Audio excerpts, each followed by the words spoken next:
नमस्कार। चित्र में हम देख रहे हैं दो फलन f(x) और दूसरा फलन g(x). पहला फलन है f(x) जो एक वक्र के रूप में है और दूसरा फलन है g(x). अब हमें इन दोनों फलनों के प्रतिच्छेद के भीतर का क्षेत्रफल ज्ञात करना है। आइए देखते हैं। यह पहला फलन है जिसको कि हमने नाम दिया है f(x). यदि इसका हम बिंदु a और b के बीच क्षेत्रफल ज्ञात करें तो हम देख सकते हैं वो इस प्रकार होगा ये, और इस क्षेत्रफल को हम ज्ञात करेंगे integration a to b f(x) dx के द्वारा। दो बिंदु दिए हुए हैं, इनसे जानने वाला एक दूसरा फलन भी हमारे पास में है जिसको हम gx से व्यक्त कर रहे हैं। ये gx फलन है और यदि gx फलन का भी, ये जो आप देख रहे हैं ये gx फलन है, और gx फलन का भी यदि a और b के बीच का क्षेत्रफल हम ज्ञात करें तो हम देख रहे हैं कि ये लाल रंग से हम इसको प्रदर्शित कर सकते हैं। तो ये इंटीग्रेशन ऑफ gx dx। अब हम पहले देख चुके हैं कि ये पूरा क्षेत्रफल f(x) है और ये पूरा क्षेत्रफल gx के द्वारा व्यक्त किया। तो चूंकि हमें बीच का क्षेत्रफल ज्ञात करना है तो बड़े वाले क्षेत्रफल में से भीतर वाला यानी लाल रंग से जो हमने आरेखित किया है उस क्षेत्रफल को घटाना होगा। तो हम अभीष्ट क्षेत्रफल यानी दोनों वक्रों के बीच का क्षेत्रफल ज्ञात कर पाएंगे। देखें इसको, ये क्षेत्रफल ज्ञात करना है और ये हिस्सा होगा हमारा f(x) - gx a to b dx। तो इस तरह से हम बड़े क्षेत्रफल में से छोटे क्षेत्रफल को घटाने पर हमें छायांकित भाग प्राप्त होगा। तो आइए इसी पर आधारित प्रश्नों को हम देखते हैं।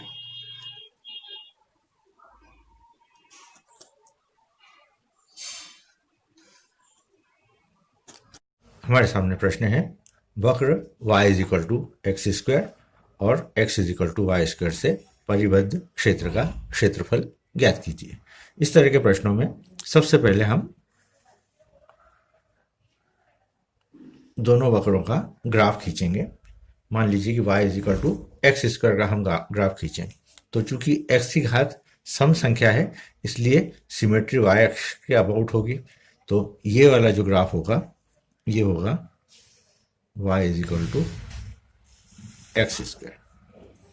इसी तरह से यदि हम दूसरा ग्राफ देखें x = y² का, तो यहाँ हम देख सकते हैं कि ये भी एक परवलय है लेकिन y की घात सम है इसलिए x अक्ष के अबाउट सिमेट्री होगी, यानी x अक्ष के परितः इसका ग्राफ बनेगा इस तरह से। तो हमें जो क्षेत्रफल ज्ञात करना है वो ये बीच वाला क्षेत्रफल ज्ञात करना है जिसको कि हम रेखांकित कर रहे हैं, शेडेड कर रहे हैं। तो इस क्षेत्रफल को हमें ज्ञात करना है। तो ज्ञात करने के लिए सबसे पहले हम इस बिंदु के प्रतिच्छेद बिंदु ज्ञात करेंगे। प्रतिच्छेद बिंदु यानी ये वाला बिंदु, इस बिंदु के हमें निर्देशांक ज्ञात करना है। तो शुरुआत करते हैं हम। मान लीजिए कि y = x² समीकरण 1 है और x = y² समीकरण 2 है।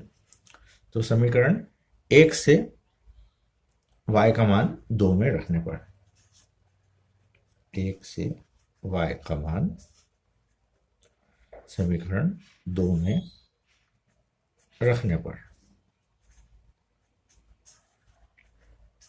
तो जहां y है उसके स्थान पर x² रखें। तो x = x² की घात 2, या इसको हम लिख सकते हैं x की घात 4 - x = 0, या इसको लिख सकते हैं हम x कॉमन लेने के बाद x³ - 1 = 0। और इससे हम x के मान प्राप्त कर रहे हैं 0, और इस गुणनखंड का यदि हम उपयोग करें तो x³ - 1 = 0 या x = 1। x के मान हमने प्राप्त कर लिए, इसलिए जब x बराबर 0 हो तो यहाँ पर हम मान रख सकते हैं। x का मान यदि 0 हो तो y का मान भी 0 प्राप्त होगा हमें, तो y बराबर 0। और जब x बराबर 1 हो तो यहाँ पर यदि हम x का मान 1 रखें तो y का मान भी हमें 1 प्राप्त होगा। तो इसका अर्थ ये हुआ कि हमें दो बिंदु मिल रहे हैं, 0 0 और 1 1। तो ये बिंदु तो हम देख रहे हैं, ये वाला बिंदु जो है ये है 0 0 और ये वाले बिंदु के निर्देशांक हो जाएंगे 1 1। अब यदि हम इस बिंदु के निर्देशांक देखें तो इसका अर्थ हुआ कि ये दूरी यहाँ तक की ये 1 होगी, यानी इस बिंदु के निर्देशांक होंगे 1 0। अब हमें जो क्षेत्रफल ज्ञात करना है वो इन दोनों वक्रों के हिसाब से ज्ञात करना है।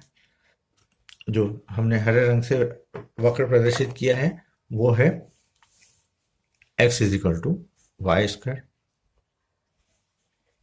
या y बराबर अंडर रूट एक्स।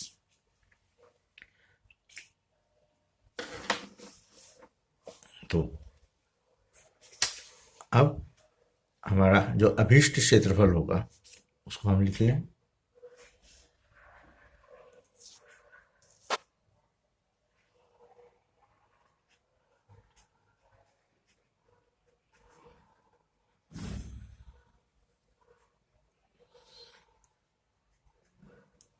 अब हम देख रहे हैं यहाँ पर कि लिमिट जो हम स्ट्रिप लेंगे, यहाँ पर ये हम स्ट्रिप लेंगे और ये स्ट्रिप जो है दोनों वक्रों के ऊपर चलेगी। तो हमें बीच वाली स्ट्रिप की लंबाई ज्ञात करना है। तो बीच वाली स्ट्रिप की लंबाई हमें प्राप्त होगी इस फलन में से इस फलन के मान को घटाने पर। यानी ये वाला फलन है आपका जो ग्रीन से हमने डिनोट किया है, उसको यदि हम y1 से व्यक्त करें और इस फलन को यदि हम y2 से व्यक्त करें तो हमारा जो क्षेत्रफल होगा वो होगा y1 माइनस y2 dx। और इसकी लिमिट जो है वो जाएगी 0 से 1 तक। अगली स्टेप में हम इसका मान रख दें, y1 का मान रख दें हम 0 to 1 और y1 हमारे पास में है अंडर रूट एक्स और y2 का मान है हमारे पास में y2 यानी y बराबर एक्स स्क्वायर, जो हमने लाल रंग से व्यक्त किया है। ये बड़ा वाला क्षेत्रफल में से छोटा वाला क्षेत्रफल हम सबट्रैक्ट करेंगे, तो y2 हो जाएगा एक्स स्क्वायर dx। अब इसको हम इंटीग्रेट कर लेंगे। इंटीग्रेट करने पर हम अंडर रूट एक्स का इंटीग्रेशन होगा x की घात 3/2 बटे 3/2 माइनस एक्स स्क्वायर का इंटीग्रेशन होगा x³ अपान 3 और लिमिट इसकी 0 से 1 तक।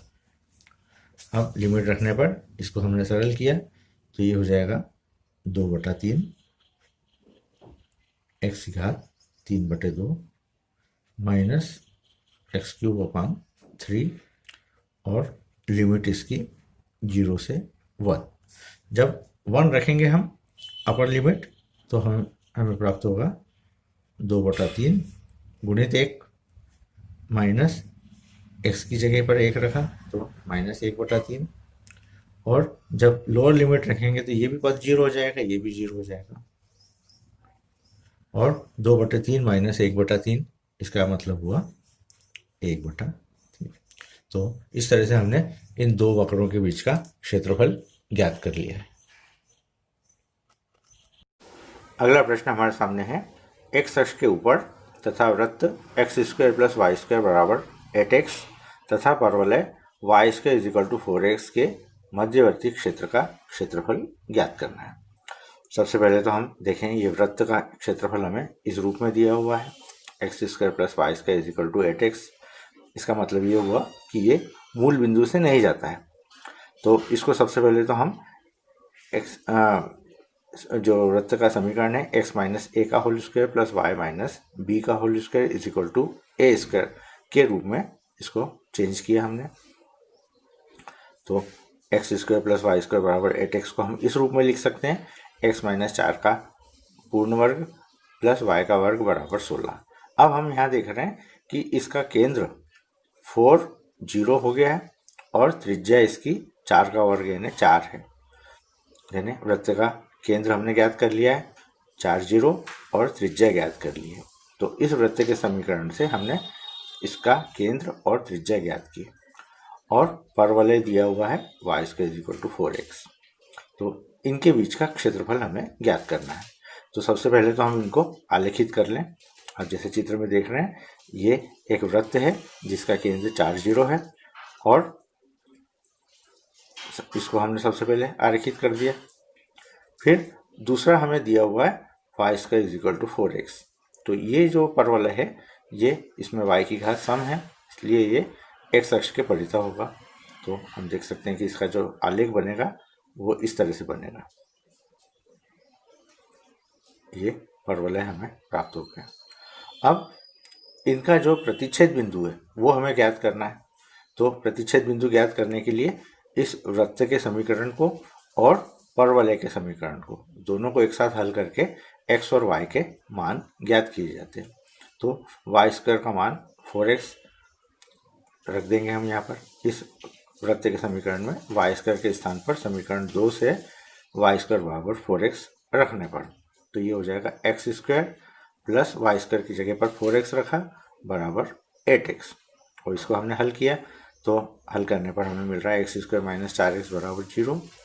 x कॉमन लिया तो x इंटू एक्स माइनस 4 बराबर 0। इससे x के दो मान प्राप्त हो रहे हैं, x बराबर 0 या x बराबर 4। जब x बराबर 0 तो y बराबर भी 0 हो जाएगा। तो हमें प्राप्त होगा बिंदु ये मूल बिंदु, क्योंकि ये दो जगह पर प्रतिच्छेद कर रहा है, एक तो ये बिंदु और एक ये बिंदु। तो एक बिंदु तो हो गया 0 0 और जब x का मान 4 हम यहाँ रखेंगे तो वाई स्क्वायर बराबर 4 गुणित 4 यानी 16, तो y बराबर 4। तो दूसरा बिंदु हमें मिला है 4 4। तो इस तरह से हमने दो बिंदु ज्ञात कर लिए 0 0 और 4 4। तो इस बिंदु का जो x कोऑर्डिनेट है, x अक्ष पर ये जो बिंदु है जहाँ तक अपने को 4 दूरी तय करना पड़ेगी और चूंकि वृत्त की त्रिज्या 4 है तो ये बिंदु 4 है। तो ये अगला बिंदु जो होगा जो वृत्त x अक्ष पर प्रतिच्छेद करेगा वो बिंदु होगा 8, क्योंकि यहाँ से यहाँ तक की दूरी 4 है। तो इसमें 4 0 में यदि दूरी 4 जुड़ेगी तो ये बिंदु जो हमें प्राप्त होगा वो होगा 8 0। तो इस तरह से हमने देखा कि ये वाला जो क्षेत्रफल जो हम शेडेड देख रहे हैं, इस क्षेत्रफल का मान हमें ज्ञात करना है। और ये जो शेडेड क्षेत्रफल है ये दो क्षेत्रफलों से मिलकर के बना है। पहला जो क्षेत्र है उसमें इस परवलय वक्र का उपयोग हो रहा है और दूसरे क्षेत्र में ये वृत्त का उपयोग हो रहा है। तो यदि हमें अभीष्ट क्षेत्रफल ज्ञात करना है शेडेड, तो ये क्षेत्रफल होगा क्षेत्रफल OCPO और दूसरा क्षेत्रफल होगा PCQP। अब चित्र में आप समझ गए होंगे कि इन दोनों क्षेत्रफलों का योग मिलकर के हमारा अभीष्ट क्षेत्रफल को बताएगा। अब इस क्षेत्रफल में जो y dx आएगा वो हमें प्राप्त होगा इस परवलय के समीकरण से। तो हमारा परवलय का समीकरण है y square is equal to 4x। तो इससे हमें y मिलेगा 2√x। तो यहाँ पर हम y का मान रखेंगे 2√x। इसी तरह से दूसरे वाला जो क्षेत्र है, ये जो क्षेत्र है इसमें जो y प्राप्त होगा वो वृत्त के समीकरण से प्राप्त होगा और वृत्त का समीकरण है x square plus y square बराबर 8x।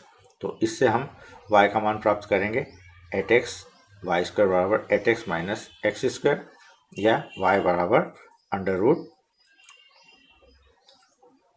ये समीकरण, इस समीकरण का उपयोग कर लिया हमने एक्स माइनस 4 का whole square plus y square बराबर 16, तो वाई स्क्वायर बराबर 16 माइनस एक्स माइनस 4 का होल स्क्वायर और वाई बराबर under root 16 minus x minus 4 का होल स्क्वायर।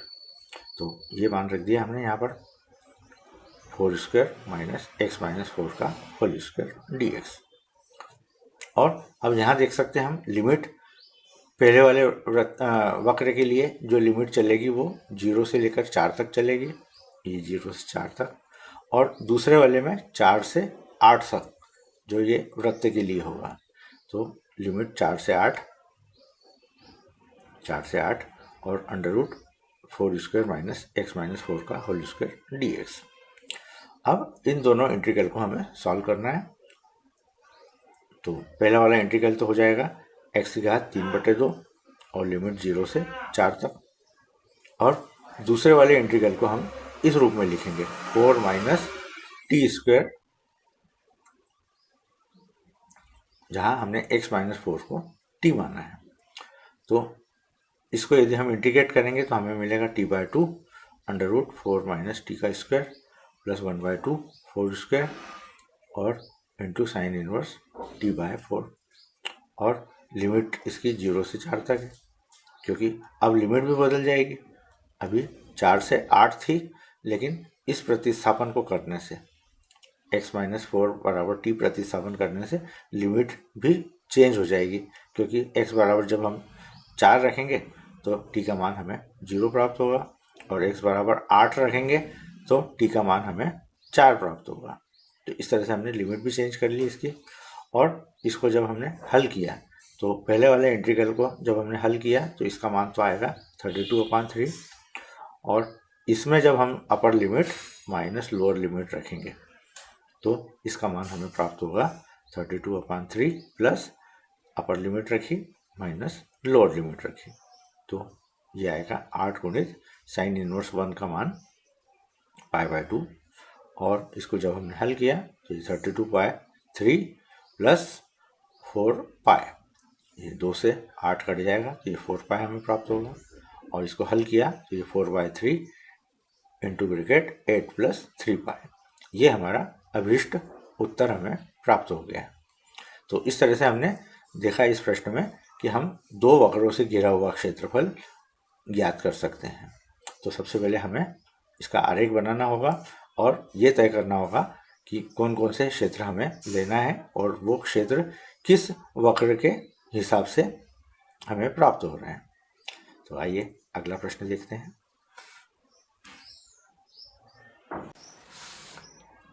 अगला प्रश्न हमारे सामने है, इसमें हमें समाकलन का उपयोग करते हुए त्रिभुज का क्षेत्रफल ज्ञात करना है जिसके शीर्ष हमें दिए हुए हैं 1 0 2 2 एंड और 3 1।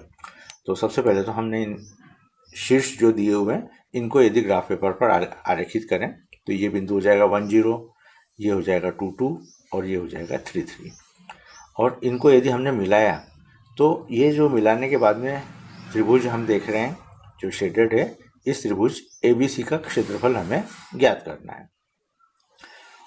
अब इसको यदि हम देखें B से यदि हम इस पर लंब डालें तो ये बिंदु D पर हमें प्राप्त हो रहा है, C से यदि x अक्ष पर लंब डालें तो ये बिंदु E पर प्राप्त हो रहा है।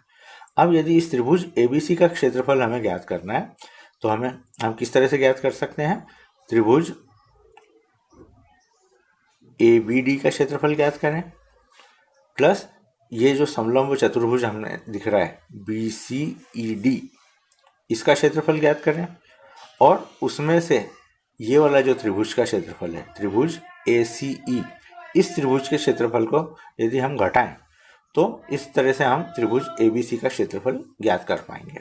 वही चीज़ यहाँ लिखी हुई है कि त्रिभुज ABC का क्षेत्रफल बराबर त्रिभुज ABD का क्षेत्रफल प्लस समलंब चतुर्भुज BDEC का क्षेत्रफल, और उसमें से हमने त्रिभुज AEC का क्षेत्रफल घटाया तो जाकर के हम इस त्रिभुज ABC का क्षेत्रफल ज्ञात कर पाएंगे। ये सबसे पहला काम हो गया। अब हमें 3 बिंदु दिए हुए हैं, तो 3 बिंदु A10 A और B का बिंदु का निर्देशांक दिए हुए हैं 2 2, तो हम बिंदु ए और बी से जाने वाली रेखा का समीकरण ज्ञात करेंगे।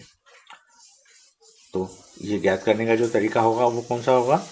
हम जानते हैं दो बिंदु से जाने वाली सरल रेखा का समीकरण, यदि x1 y1 और x2 y2 से जाने वाली सरल रेखा है तो y माइनस y1 बराबर y2 माइनस y1 अपान x2 minus x1 into x minus x1 उस सूत्र का उपयोग करेंगे। और यदि बिंदु हम 1 0 और 2 2 लें तो रेखा AB का समीकरण इस सूत्र के द्वारा जो हम प्राप्त करेंगे वो होगा y is equal to 2 into x minus 1। इसको भी आप अलग से निकाल करके देख सकते हैं। इसी तरह से BC का यदि हमें ज्ञात करना है तो बिंदु B और बिंदु C लेना है और दो बिंदुओं से जाने वाली रेखा का समीकरण हम ज्ञात करेंगे और वो होगा y is equal to 4 minus x. ये BC का हो गया। इसी तरह से बिंदु A और C लें और दो बिंदुओं से जाने वाली रेखा का समीकरण का सूत्र लगाएं तो हम प्राप्त करेंगे y is equal to 1/2 x minus 1। तो इस तरह से हमने AB, BC और CA के समीकरण ज्ञात कर लिए और अब त्रिभुज ABC का हमें क्षेत्रफल ज्ञात करना है। तो त्रिभुज ABC का क्षेत्रफल होगा y dx। तो त्रिभुज ABD का क्षेत्रफल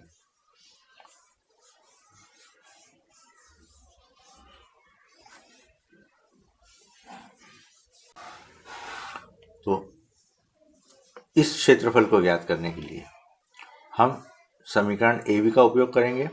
तो ये हो जाएगा y dx। तो y के स्थान पर समीकरण AB के समीकरण का उपयोग किया हमने। AB का समीकरण है 2 इंटू एक्स माइनस 1, तो यहाँ पर रख दिया हमने 2 इंटू एक्स माइनस 1। फिर इसी तरह से BC का समीकरण, ये वाला क्षेत्रफल ज्ञात करने के लिए BC समीकरण का उपयोग करेंगे। तो ये BC समीकरण हम ज्ञात कर चुके हैं, y बराबर 4 माइनस एक्स, तो ये हमने रख दिया 4 माइनस एक्स डी एक्स। और माइनस ये वाला क्षेत्रफल घटाना है तो समीकरण AC का उपयोग करेंगे। AC हम ज्ञात कर चुके हैं 1/2 एक्स माइनस 1, तो ये x माइनस 1/2। अब इसकी लिमिट देखें हम, तो इसकी लिमिट जाएगी 1 से लेकर के 2 तक। तो ये 1 से 2 तक हम देख सकते हैं। ये त्रिभुज ABC में A के कोऑर्डिनेट 1 है और B के कोऑर्डिनेट 2 है, तो ये 1 से 2 तक। इसी तरह से BC के लिए लिमिट जाएगी 2 से 3 तक, तो ये 2 से 3 तक। और ये जो क्षेत्रफल हमें घटाना है वो AC के माध्यम से घटाना है और इसकी लिमिट जाएगी 1 से लेकर के 3 तक। तो ये हमने लिखी यहाँ पे 1 से 3 तक। अब आगे का काम सरल है, इनको हमने इंटीग्रेट किया, 2 बाहर रखा, x का इंटीग्रेशन एक्स स्क्वायर अपॉन 2, 1 का x लिमिट 1 से 2 तक, फिर यहाँ पर 4 का इंटीग्रेशन 4x, x का एक्स स्क्वायर अपॉन 2 और लिमिट 2 से 3 तक, माइनस लिमिट 1 से 3 तक और x का इंटीग्रेशन एक्स स्क्वायर अपॉन 2 और 1 का इंटीग्रेशन x और ये अपॉन 2 को बाहर ले लिया। और अपर लिमिट और लोअर लिमिट रखने के बाद इसको जब हमने हल किया तो हम प्राप्त कर रहे हैं 3/2। अगला प्रश्न हमारे सामने है, दो वृत्त x square plus y square बराबर 4 और x माइनस 2 का whole square plus y square बराबर 4 के बीच का क्षेत्र का क्षेत्रफल ज्ञात करना है। अब हम देख सकते हैं कि ये दो वृत्त दिए हुए हैं। पहले वृत्त का केंद्र 0 0 है और त्रिज्या 2 है, क्योंकि ये 4 बराबर 2 का वर्ग, तो त्रिज्या इसकी 2 है। और दूसरा, इसका केंद्र 2 0 है और इसकी त्रिज्या भी 2 है। तो वही बात हमने यहाँ पर लिखी है कि पहला केंद्र, वृत्त 1 का केंद्र मूल बिंदु पर है और त्रिज्या 2 है, और दूसरे वृत्त का केंद्र 2 0 पर है और उसकी भी त्रिज्या 2 है। तो यदि इनको भी हम आरेखित करें तो इसका जो चित्र बनेगा वो इस तरह से बनेगा। ये पहला वाला वृत्त हो गया जिसका केंद्र मूल बिंदु है, त्रिज्या 2 है, और ये दूसरा है जिसका केंद्र 2 0 है और त्रिज्या भी उतनी ही है। तो इस स्थिति में हमें ये जो बीच का क्षेत्र दिख रहा है जो शेडेड है, इस क्षेत्र का क्षेत्रफल ज्ञात करना है। अब हमें ये देखना होगा कि ये दोनों वृत्त किस बिंदु पर प्रतिच्छेद कर रहे हैं। तो प्रतिच्छेद बिंदु इनका ज्ञात करने के लिए दोनों समीकरणों को एक साथ हल करना होगा। ये दोनों समीकरण हैं। इन दोनों समीकरणों को एक समीकरण में दूसरे समीकरण से मान रखने पर इसको हम हल करेंगे। तो समीकरण x - 2 का whole square plus y square बराबर 4 और वाई स्क्वायर का मान हम समीकरण 1 से रख दें 4 - x स्क्वायर। तो ये हमने यदि हम मान रख देते हैं और इसको हल करते हैं तो हमें समीकरण 2 मान प्राप्त होंगे, x बराबर 1 और उससे y का मान प्राप्त होगा ±√3। तो इसको हल करना आसान है, आप इसको हल करके देखें और ये परिणाम हम प्राप्त करेंगे। तो उसके आधार पर हमें दो बिंदु प्राप्त हो रहे हैं, 1√3 और दूसरा वाला बिंदु प्राप्त हो रहा है 1 - √3। ये दो बिंदुओं के निर्देशांक हमने प्राप्त कर लिए। अब हमें ये अभीष्ट क्षेत्रफल ज्ञात करना है, तो इसका हम आधा क्षेत्रफल ज्ञात करेंगे और उस आधे क्षेत्रफल को 2 गुना कर देंगे तो हमारा अभीष्ट क्षेत्रफल पूरा हो जाएगा। तो 2 गुणित हम ज्ञात कर रहे हैं ODA प्लस DCA, ये 2 क्षेत्रफल हम ज्ञात कर रहे हैं। अब 2 टाइम्स, अब ये पहला वाला क्षेत्रफल है, उसमें y और ये लिमिट जाएगी 0 से लेकर के 1 तक, क्योंकि ये बिंदु के निर्देशांक हमने 1 निकाले तो ये D बिंदु की O से दूरी 1 होगी। तो पहली वाली स्ट्रिप जो चलेगी वो 0 से 1 तक चलेगी और इस वक्र के लिए चलेगी, इस वृत्त के लिए चलेगी। तो इस वृत्त का जो समीकरण होगा वो होगा y का मान हम लेंगे 4 - x - 2 का होल स्क्वायर dx। फिर दूसरा जो क्षेत्र चलेगा वो इस वृत्त के ऊपर चलेगा, ये देख सकते हैं आप, ये यहाँ से यहाँ तक चलेगी स्ट्रिप और D से लेकर के C तक चलेगी। D के निर्देशांक है 1 और C के निर्देशांक है 2, तो लिमिट चलेगी 1 से 2 तक और इसमें जिस y का हम उपयोग करेंगे वो वृत्त होगा ये वाला और इस वृत्त का जो समीकरण है वो हमें प्राप्त होगा √4 - x² dx। अब आगे का काम सरल है, इसको हम हल करेंगे 2 इंटीग्रल के रूप में, इसको तोड़ा हमने और इसको जब हमने हल किया तो हम प्राप्त करेंगे 1/2 x - 2 √4 - x - 2 का whole square plus 1/2 4 sin inverse x - 2/2 और लिमिट 0 से 1, और इसी तरह से इसको हल किया तो इसका हम प्राप्त करेंगे 2 times 1/2 x × √4 - x² plus 1/2 4 sin inverse x/2 और लिमिट 1 से 2 तक। और इसको जब हमने हल किया तो पहले वाले इंटीग्रल को हल किया तो हम देख रहे हैं 2 से 2 कट रहा है, इसी तरह से दूसरे वाले इंटीग्रल में भी 2 से 2 कट रहा है, ये स्टेप हमें प्राप्त हो रही है। और अब हमने upper limit minus lower limit रखी, पहले वाले में upper limit minus lower limit रखने पर ये परिणाम प्राप्त कर रहे हैं और दूसरे वाले में ये परिणाम प्राप्त कर रहे हैं। फिर अगले स्टेप में साइन इनवर्स -1 साइन इनवर्स -1/2, इसका मान हमें प्राप्त होगा π/6 और ये माइनस चिन्ह यहाँ बाहर आ जाएगा और दूसरे वाले में हमें प्राप्त होगा π/6 1/2 साइन इनवर्स 1/2 का मान π/6। इसको हमने हल किया आगे और आगे हल करने के बाद जो परिणाम हमें प्राप्त हो रहा है वो है 8π/3 - 2√3।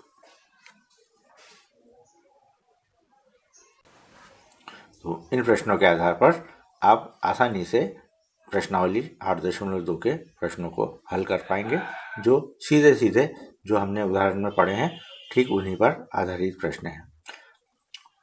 तो इनको आप हल करने की कोशिश करें।